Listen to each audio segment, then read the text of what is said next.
PRP അഥവാ platelet rich plasma. നമ്മൾ dermatologist ഇതിനെ വിളിക്കുന്നത് ലിക്വിഡ് ഗോൾഡ് എന്നാണ്. It is a magical add on treatment for your hair loss as well skin rejuvenation and anti ageing. In fact world famous ആയിട്ടുള്ള vampire face lift ഒക്കെ നമ്മൾ ചെയ്യുന്നത് ഈ PRP ഉപയോഗിച്ചിട്ടാണ്. PRPയുടെ ഗുണങ്ങളെയും ഫലങ്ങളെയും പറ്റി നിങ്ങൾ കേട്ടിട്ടുണ്ടോ?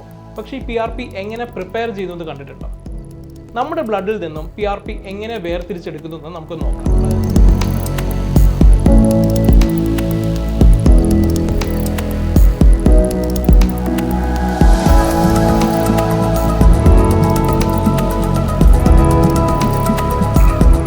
സെൻട്രിഫ്യൂഗേഷൻ കഴിഞ്ഞ് വരുമ്പോൾ ഇങ്ങനെയാണ് ഇരിക്കുക. നമുക്ക് ഈ ട്യൂബിൽ നോക്കിയാൽ അറിയാം.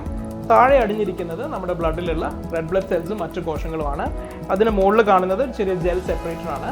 അതിന് മുകളിലാണ് നമുക്ക് ആവശ്യമുള്ള പ്ലേറ്റ്ലെറ്റ്സ് നിറഞ്ഞ ഗ്രോത്ത് ഫാക്ടേഴ്സ് നിറഞ്ഞ ഗ്രോത്ത് ഫാക്ടർ കോൺസെൻട്രേറ്റ്. PRPയുടെ തന്നെ ഒരു കോൺസെൻട്രേറ്റഡ് വേർഷനായ ഗ്രോത്ത് ഫാക്ടർ കോൺസെൻട്രേറ്റ് അഥവാ GFC. ഇതാണ് നമ്മളിപ്പോൾ ഇഞ്ചെക്ട് ചെയ്യാൻ പോകുന്നത്.